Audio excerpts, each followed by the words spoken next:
A very good evening and welcome to the news at 6 here on Rajya TV. I'm Tracy Shilchi and in the next 30 minutes I'll be getting you the day's top developing stories. Let's get you the headlines first.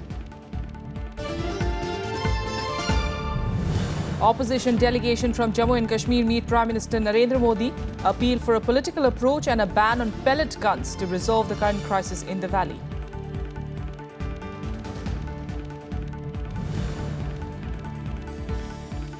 Prime Minister Narendra Modi promises full central support to the 5 flood-hit states. Nearly 40 people are killed and over 26,400 people are rescued from the affected areas.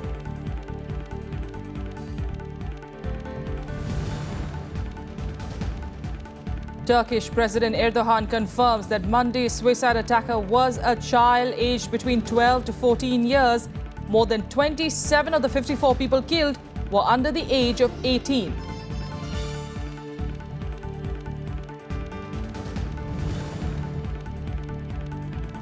And Olympic silver medalist PV Sindhu arrives to a rousing welcome in Hyderabad, also selected as a recipient of the Rajiv Gandhi Khel Ratna Awards along with Sakshi Malik, Deepa Karmakar and Jeetu Rai.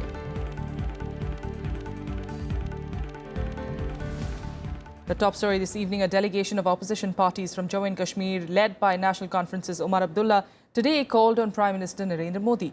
Modi told them that a permanent solution to the problem needs to be found within the framework of the Constitution. Here's a report. Opposition parties from Jammu and Kashmir led by Omar Abdullah met Prime Minister Narendra Modi on Monday. They appealed for a political approach to resolve the current crisis in the Kashmir Valley. The opposition leaders also reiterated their demand for a total ban on the use of pellet guns in the state.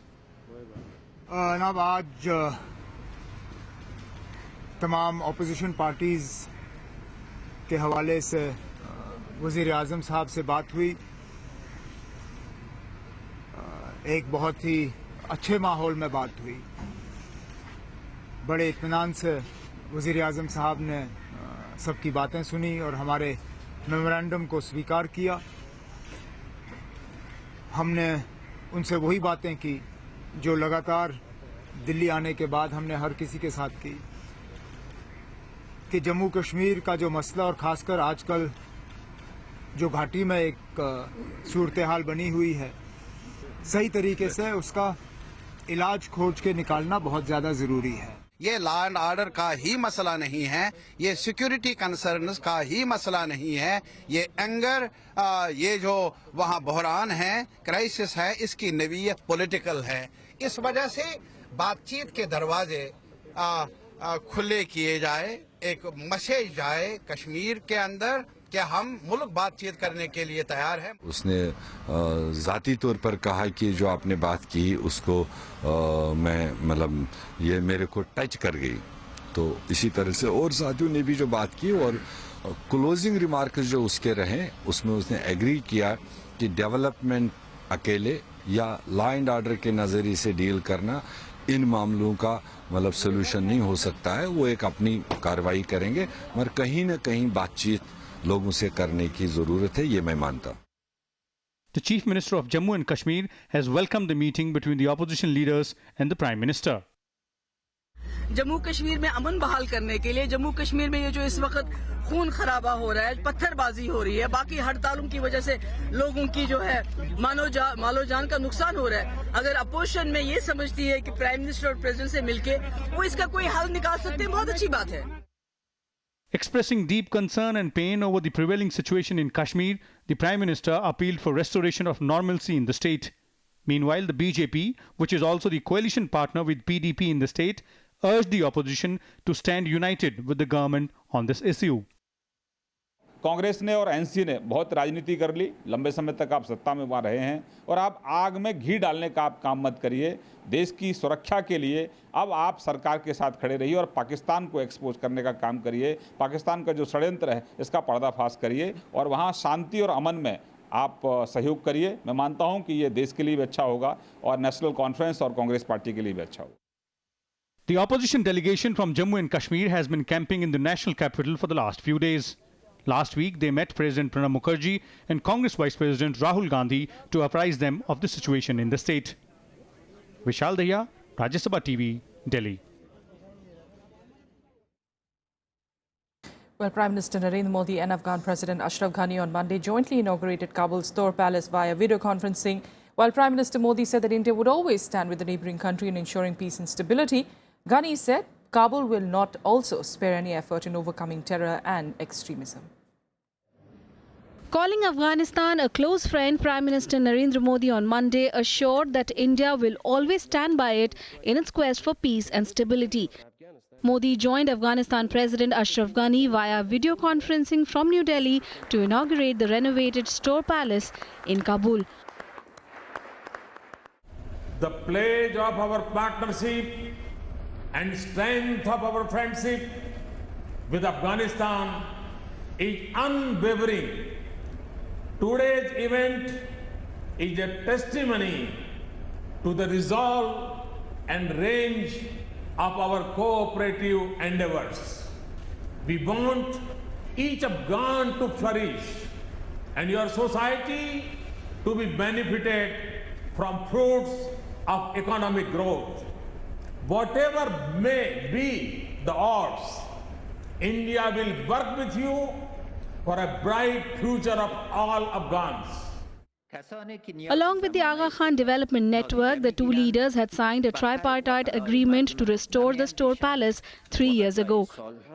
The project cost an estimated $5.7 million to India. Ghani thanked India for its support and said ties between the two nations will only grow stronger. امروز نیز دولت و ملت هند با سهم گرفتن در پروژه‌های کوچک و بزرگ بازسازی و انکشافی در گوشه و کنار افغانستان می‌خواهند که ما در برابر مشکلات. India has spent more than $1 billion on Afghanistan reconstruction projects and humanitarian aid, making it one of the largest donors to the war-torn country. A new National Assembly building in Kabul and major power line and road construction have been among the main projects funded by India. Bureau Report, Rajya Sabha TV. Prime Minister Narendra Modi on Monday promised the centre's full support to 5 flooded states in rescue and relief operations. The flood situation in Bihar, Madhya Pradesh, Rajasthan, Uttar Pradesh and Uttarakhand remains grim. More than 26,400 people have been rescued by the NDRF from flood-ravaged areas. Here's more. Non-stop heavy rains have increased water levels in major rivers above the danger mark, triggering floods in Uttar Pradesh, Bihar, Madhya Pradesh, Uttarakhand and Rajasthan. Prime Minister Narendra Modi expressed concern over the situation and assured complete support from the centre in relief operations. Earlier, Home Minister Rajnath Singh had a telephonic conversation with the chief ministers of the 5 flood-hit states and took stock of the situation. In Bihar, the rising levels of Ganga affected all districts situated along the banks of the river. Low-lying areas of Patna, Vaishali, Bhojpur, Buxar, Munger, Saran and many other districts are underwater, while the movements of train was stopped due to submerged railway tracks. The Home Ministry said almost 38.9 lakh people in Bihar had been displaced by the floods. बहुत दिक्कत हो रहा है, पूरा माल जाल में जैसे सब दह रहा है, बहुत दिक्कत हो रहा है। खाने पीने कोई व्यवस्था नहीं है, कोई नाव भी साधन नहीं है, कायों का नाव कितना हम लोग क्या करेंगे? In Uttar Pradesh, the flood situation in the eastern parts turned grim, with the Ganga rising in many places including in Allahabad and Varanasi. 24 districts and estimated 90,000 people are affected. 5 teams of NDRF, a team each from Air Force, Navy and Army and 18 teams of local police have been deployed for the relief work. The army is on standby for rescue efforts in Allahabad. लोग अभी भी फंसे हुए, जानवर फंसे हुए हैं, मर रहे हैं। यहाँ कोई व्यवस्था नहीं है, लोगों की कुछ भी नहीं हो रहा है, कोई व्यवस्था नहीं, ना सिर्फ नाव आ रही है, लोगों को लाद के ला रही है, लेकिन खाने पीने लोगों के पास कुछ भी नहीं है, ना टिकने का कोई साधन है। 3 दिन से पानी यहाँ आ रहा है। यहाँ मान लीजिए खेत वगैरह तो खत्म हो गया, बकरी वगैरह ये सब था, सब्जी बोए थे वो सब खत्म हो गया। अब बस घरों में पानी घुसना चालू हो गया है। In Madhya Pradesh, at least 25 districts and 3.7 lakh people are affected by the floods. The state is running 135 camps, which is looking after 19,000 people. In Rajasthan, the floods killed 6 persons. An alert has been sounded in nearby areas of Chambal River in Karoli after an increase in water levels. Rescue operations are in full swing in Uttar Pradesh, Bihar, Rajasthan, Gujarat and Madhya Pradesh. The Indian Meteorological Department has predicted heavy to very heavy rainfall in the next 48 hours in eastern Rajasthan, West Madhya Pradesh, southeast Uttar Pradesh. Bureau Report, Rajya Sabha TV. With a quick break here, we'll be back with more news in a bit. Stay with us.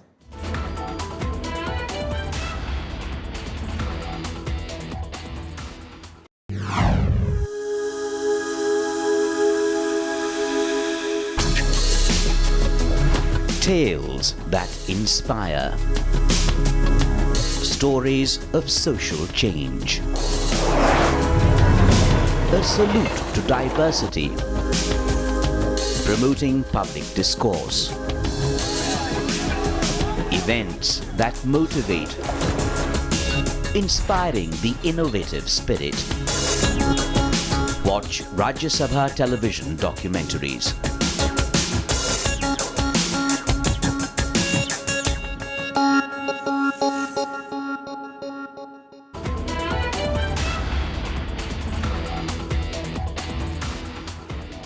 Welcome back. Now, in an unprecedented move, the Sports Ministry has decided to confer the Rajiv Gandhi Khel Ratna Awards to 4 sportspersons, including Olympic medalist PV Sindhu and Sakshi Malik, gymnast Deepa Karmakar and shooter Jeetu Rai.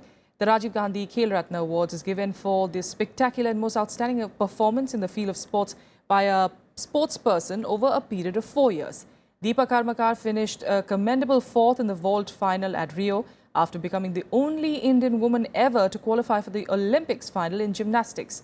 PV Sindhu won the silver medal in badminton, while Sakshi Malik won the bronze in wrestling. Shooter Jeetu Rai, though did not do too well in Rio, has been a consistent performer over the past few years, winning laurels for the country at the Commonwealth Games and the World Championships. He is currently ranked number 3 in the world. And as that good news comes in, Olympic silver medalist PV Sindhu also came home to a rousing reception on Monday. Thousands of fans and well-wishers gathered to catch a glimpse of the shuttler as she rode through Hyderabad city before reaching Gachibowli Stadium for a government-organized function. Sindhu's coach, Pullela Gopichand, was with her, and he assured the crowd that her best was yet to come.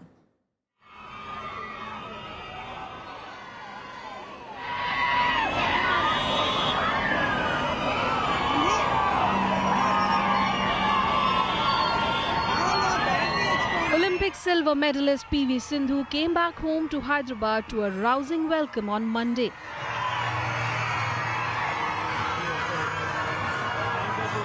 The shuttler and her coach Pullela Gopichand rode through a cheering city in an open double-decker bus to the Gachibowli Stadium.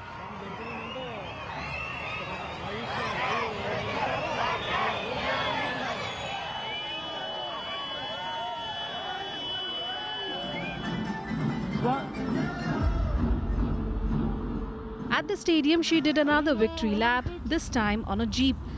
People in the jam-packed stadium pushed and shoved for a glimpse of the champion and an opportunity to shake her hand.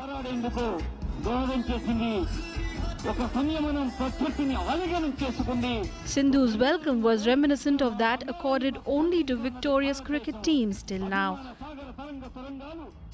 Thank you for everything. Mukyanga, me support wala, me blessings wala ivala neni karunna cheppachu. And especially my Guru Gariki, Gopichand Gariki, thank you because ayana valla nenu ivali karunnanu. And also my parents ki because they have really supported me and chala motivate chesaru. And also the support staff. And I would like to thank Telangana government, KCR garu and KTR garu inka andarki. మన దేశానికి గర్వం తెప్పించిన ఇద్దరు అమ్మాయిలు సింధు సాక్షి వీళ్ళిద్దరికి కేటీఆర్ గారు అన్నట్టు I think hats off to them hats off to the women for actually saving hour respect in front of the whole world. Along with wrestler Sakshi Malik, who won a bronze, Sindhu ensured that India did not return empty-handed from Rio. Her beaming coach, an accomplished shuttler himself, claimed Sindhu's best was yet to come. She's still far away from that complete transformation. I still believe that we have only seen glimpses of what she's capable of. And I believe that she's got more potential. And I'm just waiting for her to realize that, and hopefully it might take time. We need to be patient. So many things, and I'm really very thankful to my coach, sir, and also my parents, because they've really supported me and motivated me all the time. And I think even they've done like many sacrifices. So overall, it's paid off, because I feel hard work is a success and is the key. I think I'm really very happy, and my team is very. Both Telangana and Andhra Pradesh have announced rewards to celebrate Sindhu's success. The Telangana government will give her a cash reward of 5 crore rupees, a residential plot in Hyderabad, and has also offered her a job. The Andhra Pradesh government too has offered Sindhu a job and will give her a cash reward of 3 crore rupees and a residential plot in Amravati. Bureau Report, Rajya Sabha TV. And good news in tennis too. Sania Mirza moved to the #1 spot in the WTA doubles ranking after teaming up with Barbara Strykova. On Sunday, Sania defeated her former partner Martina Hingis and Coco van der Wijk 7-5, 6-4 in the Cincinnati finals, paving the way for her to take sole possession of the highest rank. Sania Mirza and Martina Hingis ended their successful partnership last month as joint #1s, stating professional reasons. Playing together, both claim 14 titles, including 3 Grand Slams. However, Sania and Hingis will play in October's year-end WTA Tour Championships in Singapore.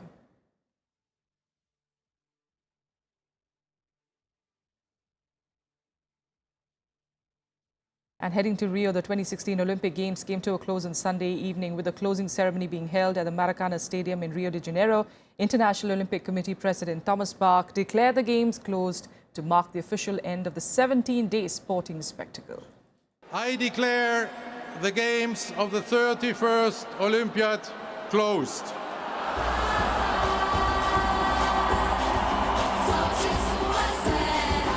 The Rio 2016 Olympic Games came to a close on Sunday with the closing ceremony being held at the Maracanã Stadium in Rio de Janeiro. Athletes from around the globe danced to music as they paraded through the closing ceremony. Nearly 11,000 athletes from 205 countries took part in the 17-day extravaganza that featured nearly 306 events in 42 sports disciplines. India too fielded its biggest contingent this time with almost 120 athletes. For India, wrestler Sakshi Malik, who won India's first medal in the Rio Games, was the flag bearer at the closing ceremony. She became the obvious choice as India's only other medalist, PV Sindhu, who bagged a silver in women's singles badminton, left for Hyderabad on Saturday. India's campaign in this edition of Summer Olympic Games turned out to be very disappointing as they won just 2 medals compared to the 2012 London Olympics, where it managed to pull 6 medals, including 2 silver and 4 bronze. But it saw some memorable achievements as Indian shuttler PV Sindhu scripted history by becoming the first Indian woman to win an Olympic silver. In wrestling, Sakshi Malik claimed the bronze medal to become the first Indian woman wrestler to achieve this feat. However, India could have won 2 more medals if ace shooter Abhinav Bindra and gymnast Deepa Karmakar had not failed by a whisker in the finals of their respective events. Meanwhile, in the overall medal standings, the US topped the list on the final day with 121 medals. That includes 46 gold, 37 silver and 38 bronze. Great Britain bagged 27 gold, 23 silver and 17 bronze to stand at the second spot with 67 medals.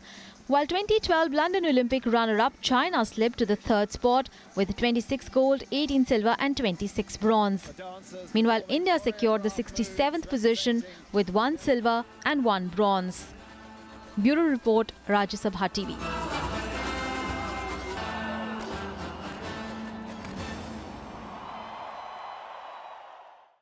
Well, yes, Indian sports fans had given up hopes of any Olympic honours this year till Sakshi Malik and PV Sindhu ended the medal drought for India. But the question is, couldn't the country have done any better? The Parliamentary Standing Committee on Human Resources has tried to answer the question in a report that it submitted to Parliament in the monsoon session. Olympic medals for badminton player PV Sindhu and wrestler Sakshi Malik may have calmed down the nation's anxiety somewhat, but the real concern remains. Why can't a country of over 1 billion earn more honours in the sporting arena? The Standing Committee on Human Resources has provided some answers.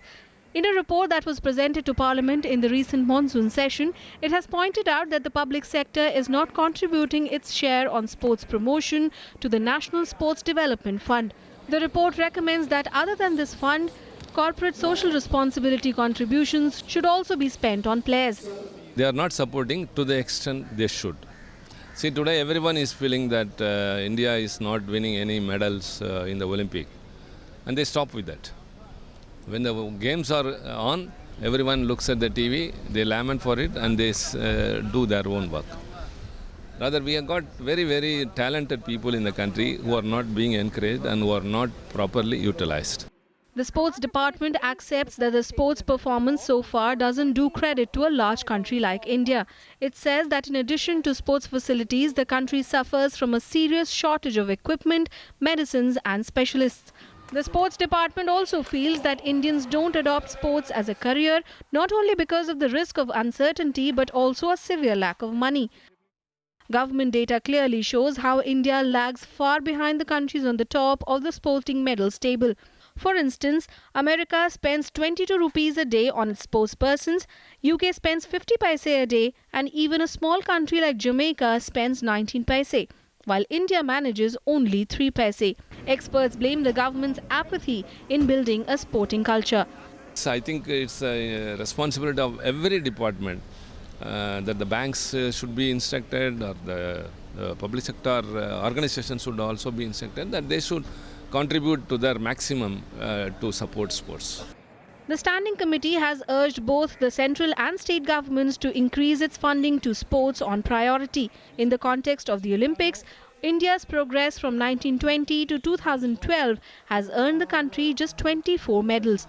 These include 8 gold medals in hockey that were won between 1928 and 1980. In 2008, Abhinav Bindra got a gold medal in shooting. This is the third report of the Standing Committee on the condition and lack of funds in sports. It has flagged concern that while banks are not investing in sports, the government has also neither taken action on its reports nor fixed accountability for the situation. Panchanan Mishra's report for Rajya Sabha TV. All right, on to international news. And the US and South Korean joint military exercise has heightened tensions in the Korean peninsula, with the North threatening nuclear strikes. Pyongyang sees the military exercise as unwarranted aggression. However, the US has assured that the exercises were non-provocative. North Korea has condemned the US-South Korea joint exercises, even threatening a preemptive nuclear strike. The United States and South Korea kicked off their annual military exercises on Monday amid already heightened tension on the Korean peninsula. Tensions have also been raised by the defection of a Pyongyang diplomat. 부터 조선인민군 1차 타격연합부대들이 을지 프리덤 가디언 합동군사연습에 투입된 모든 적 공격 집단들의 선제적인 보복 타격을 가할 수 있게 항시적인 결전 태세를 견지하고 있다는 것을 똑바로 알아야 한다. 핵전쟁 방신자들이 우리의 자주권이 행사되는 신성한 영토와 영의 영공에 대한 사소한 침략 징후라도 보이는 경우 가차없이 우리식의 핵선제 타격을 퍼부어 도발의 야성을 잿더미로 만들어 버린다는 것을 명심해야 한다. About 25,000 US troops are joining in the Olchi Freedom Garden exercise, which runs until the 2nd of September. The US-led UN Command Military Armistice Commission said it has notified the North Korean army that the exercises were non-provocative in nature. However, South Korea adopted a less reconciliatory tone. 이처럼 북한의 도발 가능성이 그 어느 때보다도 높고 북한의 핵과 미사일은 직접적이고 현실적인 위협인 만큼 이에 대응하는 우리의 훈련도 북한의 도발에 대비한 실전 같은 훈련이 되어야 하겠습니다. 정부와 군은 북한이 국면 전환을 위해 UFG 연습을 빌미로 도발할 가능성에 대해 만반의 대비태세를 갖추고 만일 물리적 도발을 일으킬 경우에는 철저하게 응징해야 할 것입니다. The North sees the annual military exercises as preparations for invasion. The North has become increasingly isolated, especially after its 4th nuclear test in January and the launch of a long-range rocket in February. Bureau Report, Rajya Sabha TV. Turkish President Recep Tayyip Erdogan said on Monday that the suicide attack on a wedding party in Gaziantep city on Saturday was carried out by a child aged between 12 to 14 years. As many as 54 people were killed in the attack. It was the deadliest in a series of bombings in Turkey this year. Media reports say at least half of the number of victims were under the age of 18 years. Erdogan has also blamed terror group Islamic State for the attack, adding that the border region with Syria must be completely cleansed of extremist forces. And now let's get you more international news in Global Buzz. Singapore Prime Minister Lee Hsien Loong took ill while delivering a speech at the National Day rally. He, however, returned to the stage after an hour's break. His official Twitter account said that Lee fell unsteady because of prolonged standing heat and dehydration. He had also mentioned that his heart is fine and he did not have a stroke. Iraq hanged 36 militants who were sentenced to death of the mass killing of Shiite soldiers at a Baghdad camp 2 years ago. As many as 1,700 soldiers were killed in the incident. The executions were carried out at a prison in Nasiriyah. This was the highest number of militants executed in a day by the Iraqi government since 2014. Foreign Secretary of the Philippines, Perfecto Yesay, today clarified that his country was not leaving the United Nations. His statement comes a day after President Rodrigo Duterte threatened to quit the body after it called for an end to the wave of killings unleashed by his war on drugs. Yesay added that the president's statement does not indicate a threat to leave the UN.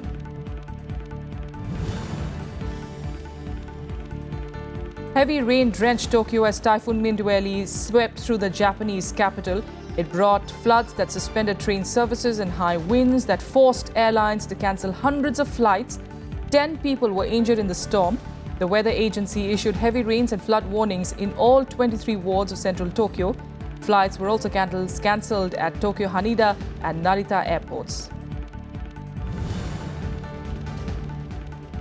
Libyan forces renewed their push to oust Islamic State in Sirte, saying that they seized the city's main mosque and a jail run by them.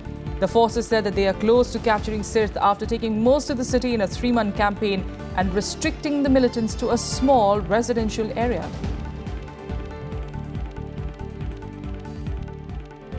And that's all we have for you on the news at 6. Thank you for joining us.